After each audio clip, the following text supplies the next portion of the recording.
Excellent. Cheers. Cheers. Gorgeous day. Air cheers. Cheers. Air cheers. Start to the summer. I can't believe the year's almost done halfway. Yeah, it's gone by quick. Very quick. Very nice, John. Thank you.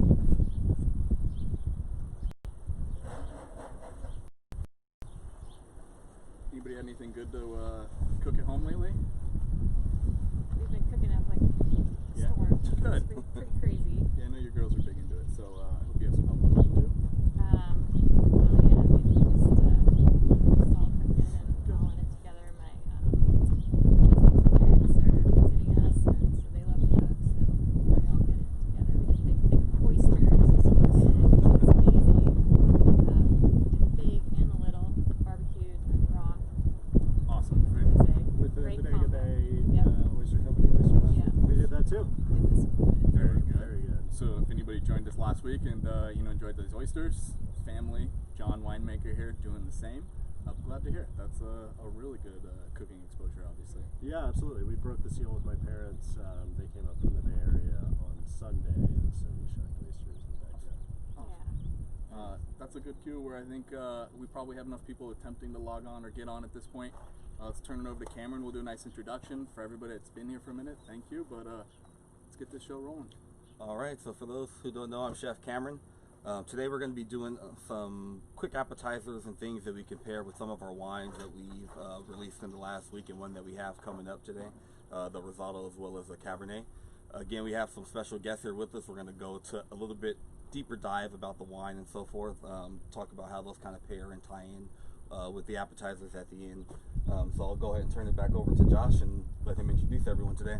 Welcome back, everybody. It's good to see you again. Thank you for joining us, obviously. We have a little rosé, our 2019 Rosato de Nebbiolo, and our 2017 Rutherford Cab, and two very special guests here to tell us a little bit more about these wines. We're going to be joined today by John, our winemaker, and Ryan McDonald here, second generation vintner of obviously this beautiful vineyard and winery. How about you start us off, Ryan? You can tell us a little about yourself and what got you here. Yeah, really excited to be here. Our family came to the valley in the late 70s. We bought a small piece of property up on Richard Hill where we would camp in the summers and very casual. And then in the 80s we moved out here and really got into farming in earnest. And so that's what my parents did for 25 years. We continue to do that, but in the early 2000s my brother and I got involved and got really excited about the idea of this great Rutherford dirt that could make great wine, and if we could just build a winery and make the wine ourselves and sort of complete the process of controlling the whole thing, we could do something special. So that's how we ended up here, and super excited to be here with the Rosé and the Cab today. Speaking from all of us, we're very happy that you found that Rutherford dust and that inspiration to be here, because this is one of the most beautiful work settings I've ever had in my life. So thank you. We're very happy that you and Miles obviously found this beautiful winery. Yeah. How about yourself, John? Let's introduce you to. Hi, I'm John Wilson. So I've been the winemaker at Round Pond Estate for a year. So the 2019 Rosato will be my debut vintage in bottle. I've been working in wine production since 2005. I'm originally from the Bay Area and moved up here shortly after college and I'll speak up. And have been working in Napa Valley and Sonoma Coast, Russian River for the past 16 years. And I'm very excited, echoing Josh, to have jumped in at Round Pond. And I really love the aesthetic, the vineyard, the wines, the family, and leadership. It's just been a really cool experience this year. For those of you guys that have been out, obviously in the last year or so, you haven't quite had the opportunity to meet John, like all of us that get to work around him every day. But great team downstairs, very hard-working production crew. Why don't you tell us a little bit about this 2020 year for you guys? I know work continues on as usual. There's been kind of no stoppage. How's this 2020 spring started for you guys? Yeah, well, I mean, obviously in the context of the coronavirus, that's changed our dynamic, but we've been able to continue. We're a small crew, and a lot of the work that we can do at a safe social distance, and so we've been continuing on. But In terms of the vineyard, we've been off to what I think is going to be a classic Napa Valley vintage. It's been a pretty dry year in Northern California, but I think for our vineyard, that's actually a positive thing, qualitative. And so we're obviously sitting next to some lush vines, which probably grew about 10 inches in the past 3 days because we had some pretty big heat. Cam and Josh joined us. We bottled on Tuesday and Wednesday, and it was at least 100 degrees on the flat top. So thank you guys, upstairs team, for jumping in with the downstairs team to get our 2018 reds in the bottle. It was a really smooth process despite the heat. It's nice to know we have a hand in that production, so thank you for having our help. And it's fun. It's fun to join forces and have that camaraderie too. It is. Yeah. Especially from a kitchen side, it's good to kind of see the other side of the house and get that standpoint on kind of how the bottles are done and where all the wine comes from. So.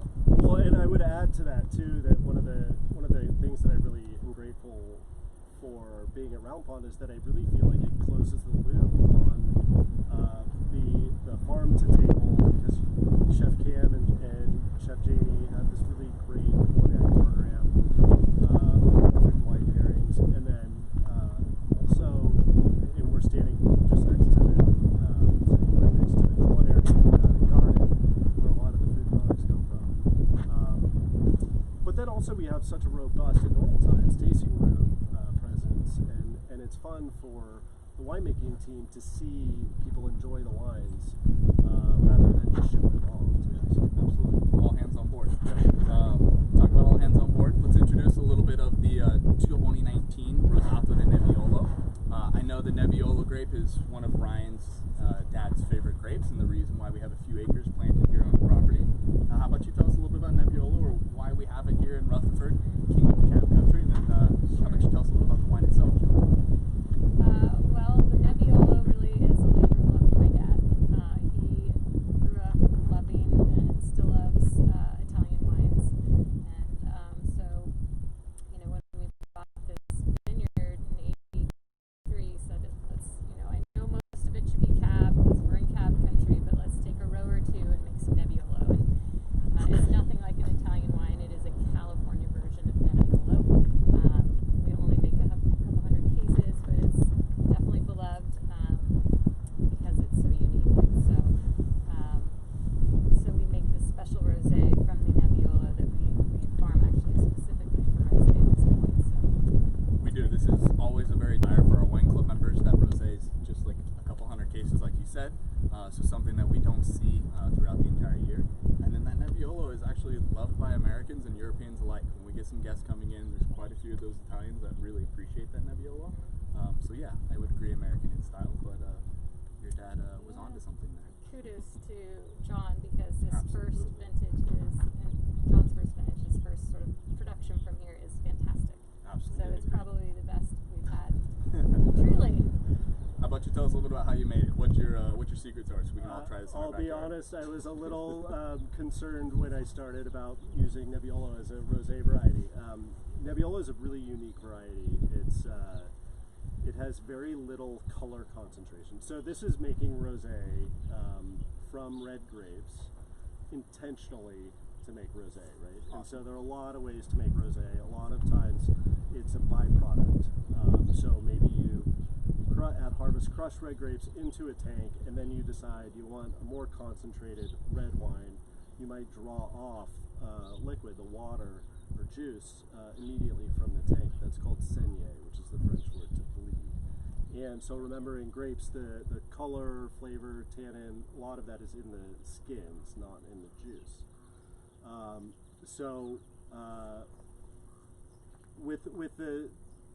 With this style of rosé, what we're doing is we're essentially making it as if it's a white wine. So we'll harvest the red grapes, put them into the grape press, and then squeeze all the juice out. And in the process, we'll get the juice out, but minimally extract from the skins. And would that harvest be a little closer to the white season if you're going to treat that rosé grape like, or that Nebbiolo grape like a white, or would you harvest that about what time of the year? Right. So yeah, no, that's a good question. So because typically rosé should be crisp, fruity, bright, kind of high acid. You know, you want to pick it earlier in the season when the grapes still have that high acid, and before the sugar gets too high, so you don't have a very high potential alcohol. So this wine, for example, it's 13.5%. It's a pretty moderate alcohol, and the acid is high. And so I think that's one of the real clutch components to Nebbiolo is it's a very high acid variety. Yeah. And so we actually were waiting during harvest for the acid to come down and leaving it hang in the vineyard longer to reduce the acid because it might be too bracing on the palate. But also because of the variety, it has low color concentration, so it's a very pale color. It's really pretty. It's beautiful. What's also unique about Nebbiolo is it's an orange or garnet color as opposed to a ruby red. So we lovingly call it a pale salmon as opposed to a traditional pink. But true to varietal, it sounds like, right? Absolutely, yeah. It's 100% Nebbiolo. Awesome.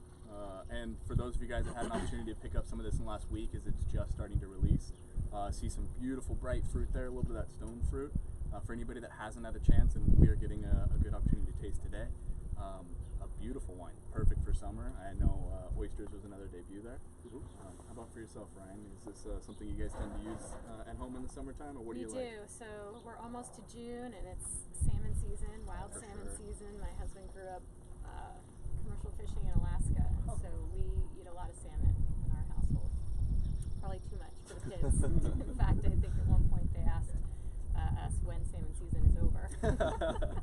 But so yeah, it's one of our favorites. In fact, we just picked up some from our favorite Santa Rosa Seafood this morning, and we're gonna grill up some amazing fish tacos and have some rosé. It's gonna be good. Sounds delicious. Speaking of food, should we take a moment and let Chef Cameron do some of his magic, introduce some food to this rosé? And Chef Cam, let's see it. Food Jump rankings. right in. Funny thing, I had salmon for lunch, which was also big fan of it. All right, so we're gonna jump into this is just a little dish. It's something easy in the summertime. I like to make, especially when you're pairing with a rosé. That's something you can drink that's refreshing if it's hot.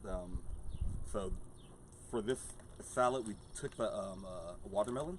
So we got a seedless watermelon that we just compressed, which we just vacuum sealed. You take all the air out. What I like about doing that is you can cut pretty much whatever shape of the watermelon. You don't necessarily have to actually compress it for the salad if you don't have one, but it more just kind of changes that texture on there, and I'm not sure if you can kind of see it. It almost makes it reflective a little bit, so it's more of a aesthetic that you can do. It doesn't necessarily change the taste too much, but one thing you can do, it's almost like marinating the fruit, which I'll show you here. It's beautiful, Chef. It almost looks like cubes of ahi. Exactly. It really From our does. view, No, I mean, I've there's seen that. some people that'll do these, and if you've seen like the videos of them grilling watermelon and that sort of thing, Yeah. that's kind of that reflection texture that you get, so it looks like not fruit almost. So Yeah. so with this one, as an option, if you wanted to kind of infuse some extra flavor into the fruit as you're vacuum sealing, we just added a few sprigs of mint inside there, and then we used a little bit of our late harvest Sauv Blanc, which is a sweeter white wine, just to add a little bit more of that flavor, kind of tie in with the rosé as well, kind of add a little bit of acid back into the watermelon, because they were extremely sweet for this one. So That's a great idea. yeah. I like it. So pretty much whatever you're pairing with, kind of add those flavors back into it. If it's also, if you get a watermelon, when I tried this earlier the week, the watermelon was kind of bitter. Yeah. So I mixed a little bit of a sweet wine, some sugar, some mint cider, just to kind of add to that flavor. So it's just an enhancement there. So we have some that we've cut cubed up. We got some we cut big here. Just gonna sit those down. And then the good thing with this is you can, if you want to do these for an appetizer, you can put these on little toothpicks or skewers. It's something easy to do. You can do it as a tossed salad with everything, tossed with a vinaigrette. Here today, I'm just going to show you how to quickly plate it up if you're wanting to serve these as a salad individually as well. So since these are already flavored up, just going to place a few of those there. Have some of our little cubes. And we have some red onion that we've just sliced thin. It's just been soaking in a little bit of ice water just to preserve them, keep them a little bit crisp. place a few of those on. We have our cucumbers. So cucumbers are one of those as well. You can compress, it kind of gives it that same texture compression on there if you want to add some flavoring into it.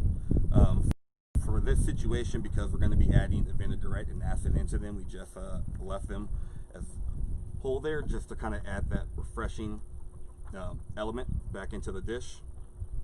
Place a few of those on there. And then we have our Feta. So this is a Bulgarian Feta. The main difference essentially from that versus a regular Greek is just the mixture of how much they actually add from the variety of the sheep's milk and the goat's milk.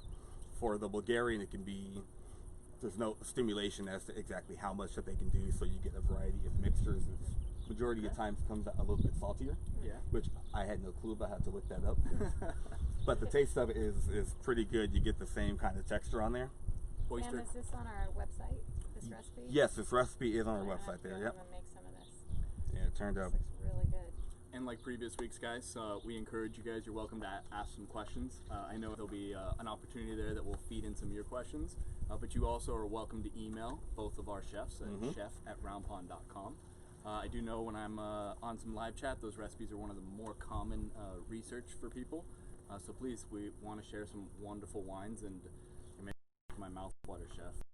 You know, we'll have to do a cheese course next week maybe or something. Cause, yeah, that would be fun, yeah. I like everything you're talking about so far. All right, so we're just going to finish this off with some greens on there. So we have a little bit of some micro arugula, some purple and some green. Just going to top that off. And then we have a vinaigrette that we made of our 2 bottles here. So we have a Meyer lemon as well as a red wine Cabernet vinegar, just to add that acid kind of factor back in there to counteract with the acid that's inside the rosé, as well as with Meyer lemon to give it that little inside there. So you can just kind of squeeze that around. You don't need too much because you don't want to take away too much from the wine. That Feta as well, because of the fat content in there, it's going to help kind of curb some of the acid inside the wine as well as the vinaigrette. And then just to add that extra touch of sweet on there, if you haven't had a chance to try the balsamic that we make here, it's 12 or 13 year age balsamic, but you don't need too much add on there. It's extremely rich, but it gives it that nice extra little sweet punch with the acid at the end. To give you guys a little backstory to that balsamic, because this is a very nice addition. When Ryan started the winery 12, 13 years ago now, they decided to start that balsamic process. So we do age a balsamic or age a balsamic style vinegar in a traditional method. And it's very neat because, you know, the foresight for being here today and to be able to enjoy some of this vinegar. This actually dates back to pretty much the very first year you started, if I'm not mistaken. Yeah, we did. We've been making that a long time, and it kind of goes back to the Italian theme, and I think we secretly want to be Italian. Unfortunately, we're not. But yeah, we love the balsamico. I'm excited because to be an official balsamico, it has to be 12 years old, and so we've finally hit that age, and it's really starting to get that sweetness and caramelized flavor, which is really good. Yeah, you can definitely taste the quality difference on it. So Yeah. coming from a chef's standpoint for sure. So. And then again, if you guys have some questions, or if that introduction to balsamic spurred a new thought process for you guys, please feel free to chime in. We'll do our best to get to those. But for those of you guys that know, we will always be here afterwards, and happy to send some questions back towards John's direction. That's an extra addition of having these special guests today. We're just going to do a few drops there of that balsamic. That is all you need for that extra little punch, and that's our little watermelon salad. We're going to You can send that this way, or where are we enjoy going this with with that, our Chef? rosé. Yeah, we'll set that there for you guys. That's beautiful. Good. Thank you. You're welcome. It's really great. It's too pretty to eat. Screams spring and summer to me, but I agree. It's a little too pretty to eat. I think that's why they left me without a fork today. Again, we love to share the recipes here with you guys, so if this is making your mouth water like it is for me right now, a good opportunity to do something like this at home, and you can see how easy it is. It's a pretty easy salad to make. And probably can prep everything in about 15 minutes. It's something that will hold inside the fridge. You can do ahead, and then when all the guests show up, you can go ahead and plate it up. But it is something, especially elevates the salads a little bit there. So. Absolutely. And then you were talking about grilling some watermelon earlier as well. Another really nice addition to rosé is grilled fruits, grilled meats as well. So if everyone's in that summer mindset, I know we were talking about some cooking and some food dishes right before we went on air. So if anyone's been loving that spring and summer weather and gotten out the barbecue, rosé is also a really nice addition. How about for you guys, John? You guys had some good summer cooking yet, or? We've been doing tri-tip Nice. pretty regularly. California local, being a California Yeah. native, that's the meat we do out here. I love it. For those of you guys watching in New York, you have to come visit us maybe to understand that one. Absolutely. How about for you, Ryan? Yep. Well, if we're gonna do meat, my favorite thing to do is filet au poivre. Oh, It's never gonna be as good as Press Restaurant around here, but we try and figure it out. And then with the cab, it's a great classic, Awesome. Napa Valley pairing. So, John, what do you think about this Rutherford? Yeah, okay, so on to the next wine. I love that transition. That's what we're known Natural, for. yeah, Yeah, right. well, and clearly maybe a favorite. Have you done Ryan this Tell us before? about this. Have you done this before? 2017 Rutherford Estate Cabernet Sauvignon. So this is the Rutherford Estate Cab is our sort of hallmark, or Absolutely. original Our wine. flagship, our brand. And the goal with this wine is, and Ryan will want me to point this out, is maximum deliciousness. It sounds so simple, but it's the constant goal. That's what we're looking for, right? It's the only thing Great that's been wine? fed in this conversation. Delicious. Maximum Yeah. deliciousness. So we make many different red wines at Round Pond, and our emphasis is around Cabernet Sauvignon and Bordeaux varieties. So with the Rutherford Cab, it's one where we want the wine to be a little bit younger for earlier consumption. This isn't one that you need to lay down, although you could, and it will benefit from age.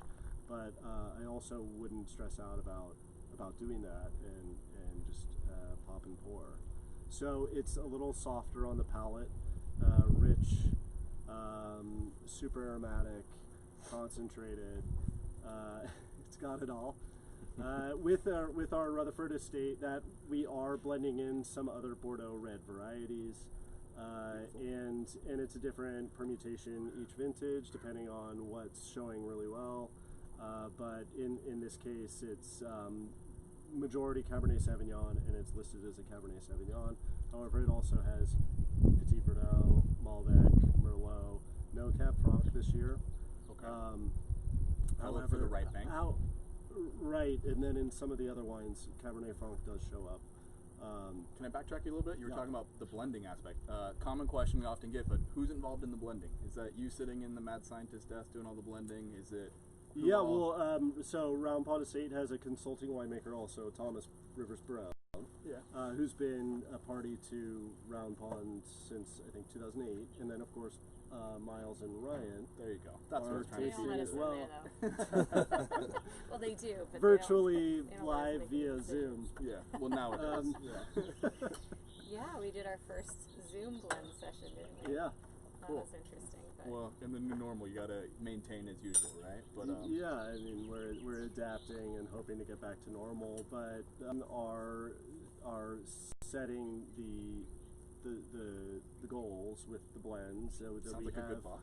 some parameters to work under and make it good. make it good, Delicious. Maximum deliciousness. We no, talked but I about mean that one. to be more specific with the estate wine, this is also coming from a specific area in the vineyard where we're getting those softer tannins and fuller mid palate. Perfect. And so that's as opposed to our Reserve Cabernet and our Gravel series wines, which are block designated wines that are coming from specific soil types in the vineyard. So we're on the Napa Valley floor, and it is flat, and we're beside the Napa River. However, we're backed up by the Vaca Mountains behind us. So on our eastern side, that's volcanic origin tufa and pumice rock Absolutely.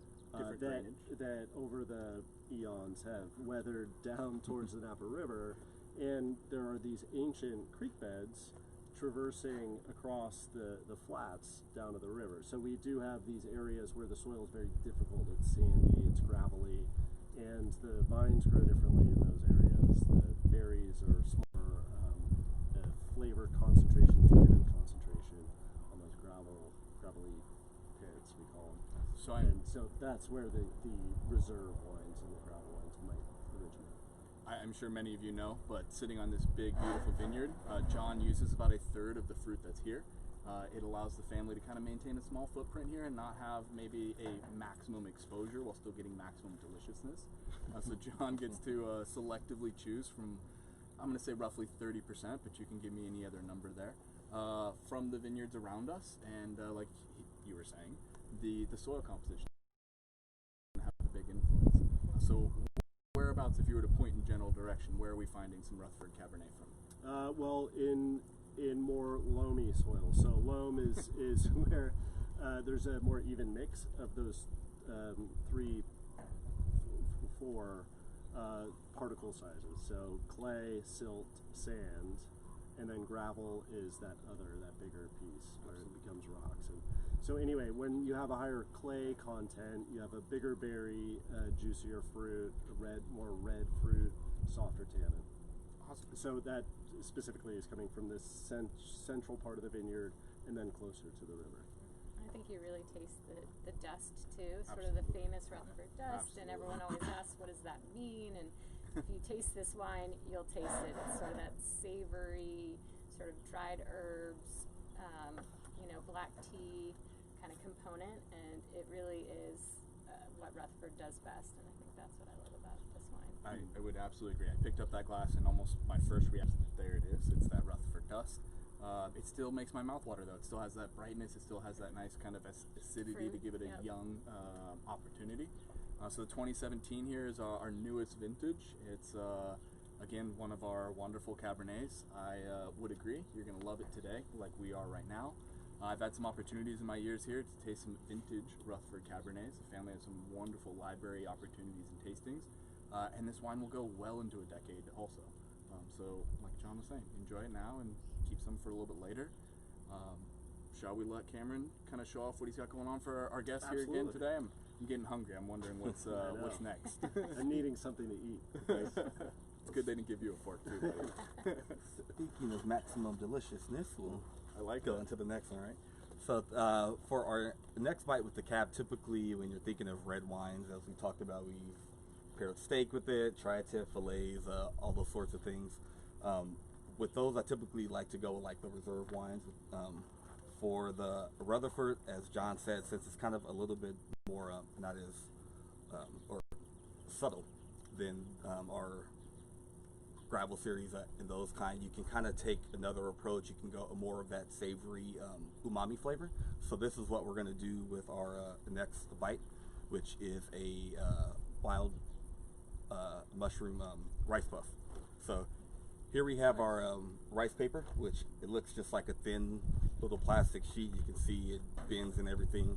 If you were to drop this into a fryer as a whole, this thing would probably expand to about this big. Just because of the wind, we didn't want to bring a fryer out here and have it splashing over everyone, but have a few here that you can see that we've just kind of, you can How take do you this magically make that into that? I don't know. right inside this little, this drawer, if you guys can see what goes on in there, it's pretty crazy. But You never had an easy bake oven as a kid, I Ryan? don't know. Right. No, I don't know about I don't that. think that never happened, but imagination, you just kind of. So with these things, you can break them up. Don't necessarily worry about them being even as far as size once they fry up. I have a few here as well just to show you. You'll have these little puffs that will form, and you can kind of after that break them from there if you need to, depending on what size and things that you're going to do with those. But it's something, again, easy. You can fry up, kind of store ahead for guests, and then as they come, You know, this is great too, because I've had a lot of people ask lately for some vegetarian type of pairings to the Cabernet. So absolutely that mushroom, that umami, talking about that black tea flavor component. You know, being an omnivore and loving it all, they look delicious. They also kind of remind me a little bit of pork rinds. Exactly. So I think you have some They're multi-purpose with those things. So you think of a pork rind, they almost taste the same without that. Pork rinds, you still got that meaty kind of flavor to them. Absolutely. These almost taste like a little cloud once you just a puff. But Sounds delicious. I like that because then you can kind of flavor them to whatever that you want to, and they'll kind of adapt to that. Since we're playing on kind of that mushroom flavor, we made some truffle aioli, which again the recipes are on the website. We're just a mixture of egg, and then we mixed a little bit of truffle oil in with a little bit of our garlic oil that we make here on property, which just turns out to be a mayonnaise on there. So we're just going to take a little bit of that, squirt those in that puff. You don't need too much because that truffle flavor is going to carry out throughout on there. We have some mushrooms that we have fried up. And again, you can use any kind of mushroom for your preference. These in particular are called forest Namco. It's just a particular wild mushroom. The little caps, if you kind of saute them, it almost gives off a gelatin a little bit. So sometimes they use these to thicken up like soups and those sorts of things. But just the flavor is rich. You get a little bit of sweet, but then you kind of get that earthy, dusty kind of flavor that you would get inside the wine as well too. That kind of ties the two all together. And Chef, a question for you: Where do you find this type of inspiration? You know, what makes you think of these baby Namco mushrooms? As you know, as opposed to many of us that go to the grocery store and we see a cremini, an oyster, maybe a woodier every once in a while. For me, it's honestly just trying them. I see something, and if it's something I haven't tried before, only way to really learn about them other than reading is to more of a hands-on kind of person. So I like to play around with the different mushrooms, especially experiment, see which ones go well with different things and kind of what the flavors take on as well, and just learn. So there's such a variety of mushrooms. I mean, it's yeah, I think the three of us are happy to be your hands-on experiment for some of these things. You know, so I'm wondering why I've been cooking for the last 2 months. Sneaking into the kitchen. I'm available anytime. Just let me know. Right next door, you should be. What was I thinking? I mean, we love this as an office. This is your backyard, right? All right. So just to kind of add to that umami flavor, we have a little bit of porcini powder. Just gonna sprinkle just a little bit of that over each little puff, and then finish it off with some fresh chopped parsley that we grow here on the garden, and that is it. Beautiful. It's an easy little, small little bite. It's almost, as some people have described it, as like I said, a mushroom cloud that kind of just breaks out inside your mouth. So, but again, paired with that wine and the flavor of the umami and with the Cabernet pairs pretty well. Well, I like it too because they're simple, kind of not ready to eat. Obviously, there's a bit of preparation there, but some simple appetizer type ideas. I had a virtual tasting just the other week where a group got on and they all made kind of appetizers together and enjoyed them together over Zoom, which was really neat. I felt left out. I didn't quite get that message beforehand. But you know, something that while we can't all be together right now, definitely something I think you could make at home pretty easy and share together at home too. So I love that it's vegetarian because it's hard to find different meats right now, and it's nice to have an alternative. So that's great. yeah, an alternative, absolutely. Yeah, it's a good thing with being here too, especially with our garden that we have. It kind of gives us that option when we have guests that come in and are either vegetarian or vegan. We kind of have those free range to play around, a lot of different things to play around with to pair with the wine. So it makes it fun here as a chef. Absolutely. Shall we give you guys an opportunity to ask some questions? I know we've been kind of engaged together and firing away back and forth. But again, if anybody has some questions, please feel free to let us know. We again will share all of these recipes on our website, so you can find that kind of under our virtual events tab. But if you jump online, you can always email chef@roundpond as well. Really excited about some of these wines coming out. They're delicious as always, like I've seen. John, I'm really excited to see some more things from you because, I mean, you continue to produce some beautiful stuff. Something you'd like to say about the cab? Anything else to leave us with? I don't want to put you on the spot. I'm on the spot. No, I mean, I think it's releasing now, right? And so I think it's ready to drink. So you should order some. And it's 3 years in the making. If your job wasn't so important downstairs, we'd bring you upstairs. It's ready to drink. Good. That's my hard sell. Well, hopefully not too hard. We'll get you some training upstairs, but yeah, no, I'm not cut out for the upstairs. That's okay. Well, some of us aren't cut out for the downstairs crew either. You know, you guys work quite a bit. We'll invite you back. Good.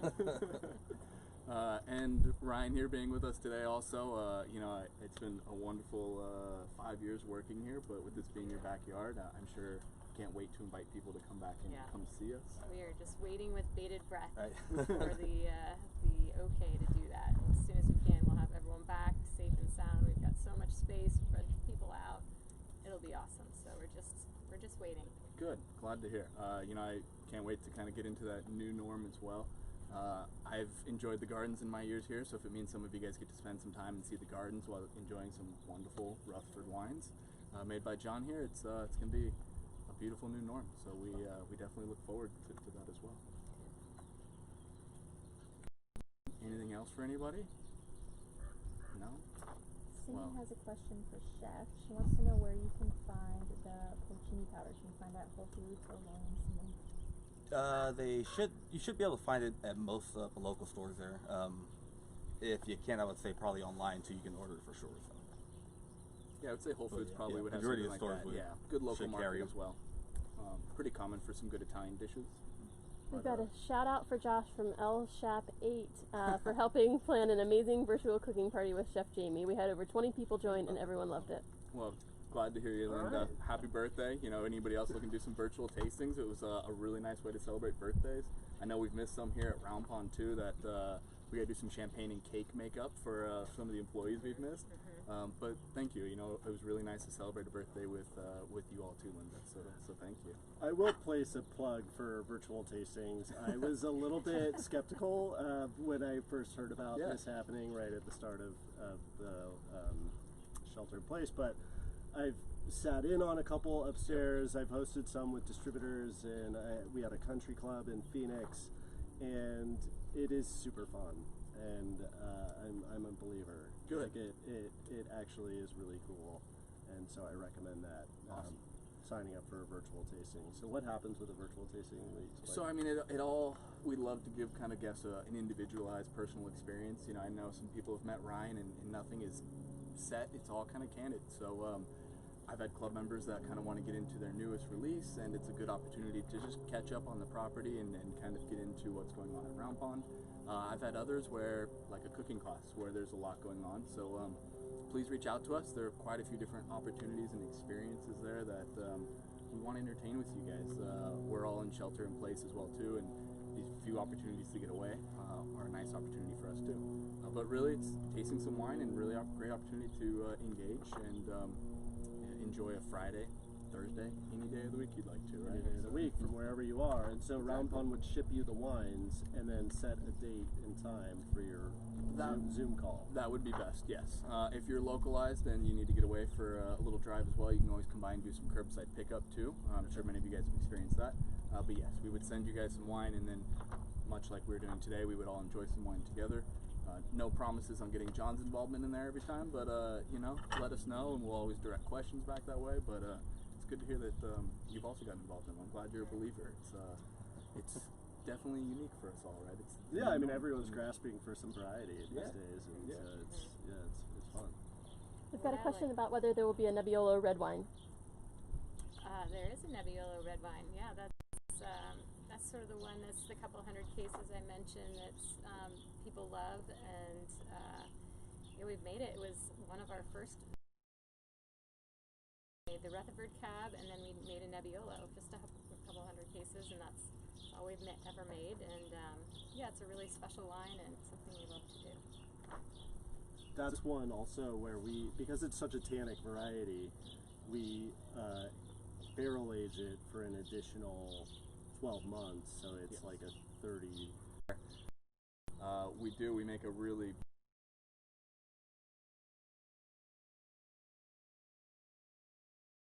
table here, but in the course of spring and summer that Nebbiolo does go quickly, but I encourage you guys to find some of it.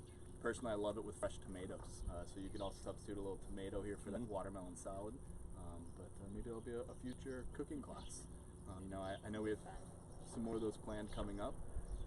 June 19th, if I'm not mistaken, is going to be our next cooking class.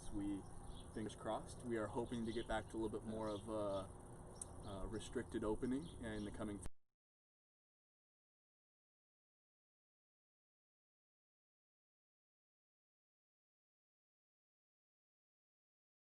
a huge demand and desire. Who knows, maybe we'll see you guys a little bit more often, but I do believe, with what I'm being told, is June 19th is when you guys will get to see us next. The third Friday of every month. Yeah. Third Friday of every month. If that helps anybody in that mindset for the calendar.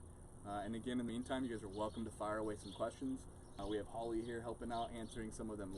But Have a great weekend, everyone. thank Thanks you. for Yeah, joining have a great us. weekend. Thank you. Thank you, Thanks for Ryan. having us, Josh. Pleasure. It made my job so much easier. Thanks You for guys- the Thanks, Cam. appetizers. Now Yeah, that's of it. course. And now you Yeah, guys we're get